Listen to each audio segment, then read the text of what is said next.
parfois, certains soirs, j'étais juste dans mon lit à pleurer en ne sachant pas vraiment si j'avais envie d'une vie future ou quelle était la chose qui me stimulait.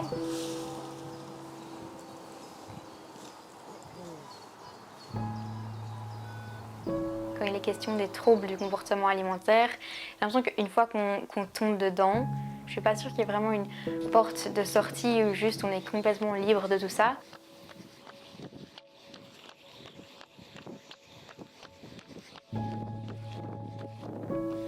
À cette époque-là, j'étais en 4e secondaire et moi, mes objectifs, c'était juste essayer d'avoir les meilleurs points à l'école.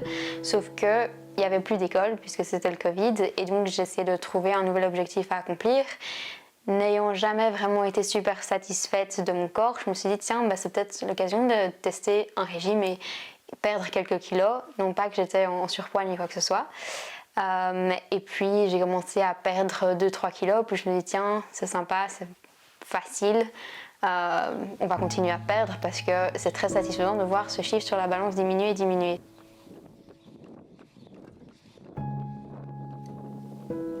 Quand j'étais malade, j'avais pas l'impression d'être malade puisque avec en tout cas l'anorexie, on a l'impression qu'il n'y a jamais de malade assez.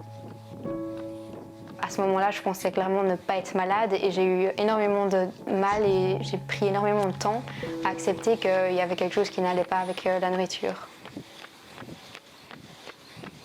J'ai mis un certain temps à sortir de cette période assez compliquée, notamment via l'aide de mes parents, puisqu'il y a un moment où après avoir été chez une nutritionniste et continué à perdre du poids, la nutritionniste a dit « moi je ne sais plus rien faire, il faut s'adresser à un centre plus spécialisé, plus poussé ». Donc on a commencé des thérapies avec ce centre-là et petit à petit, avec l'aide de mes parents et aussi, je dis avec l'aide de mes parents parce que ils m'ont aidé, clairement j'aurais jamais réussi à m'en sortir sans eux, mais à la fois ça a été une période très compliquée au niveau relationnel. Je les détestais pour vouloir me faire vivre au final, puisque c'était ça qu'ils voulaient faire, ils voulaient juste m'aider. Regarde, tu peux reprendre ça si t'as envie. Il est resté longtemps chez moi celui-là. De qui? Le sachet.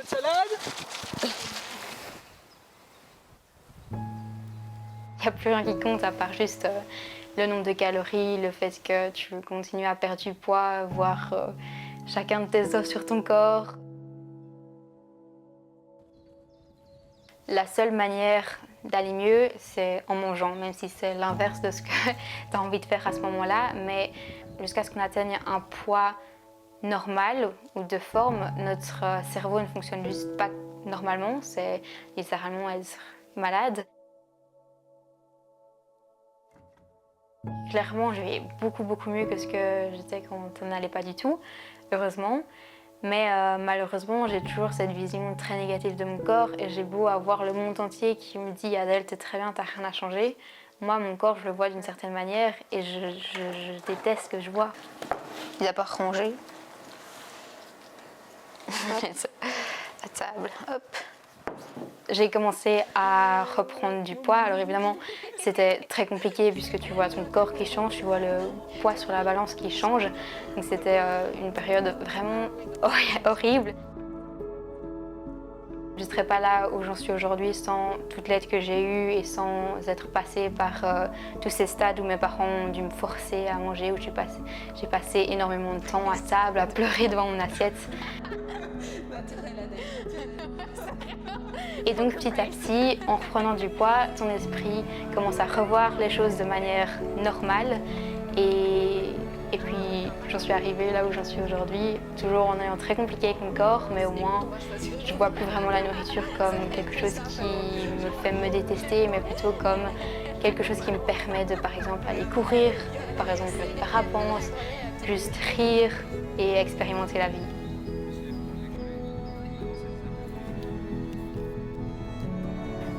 Qu'est-ce que je dirais à Adèle dans 5 ans? Je pense que je dirais de trust the process, comme on dit. Et j'ai en fait très hâte de voir là où elle est. J'espère vraiment qu'elle aura eu le courage d'entamer ses rêves, puisqu'elle en a beaucoup, mais c'est vrai que parfois ça fait très peur et on se dit qu'il y a beaucoup d'incertitudes.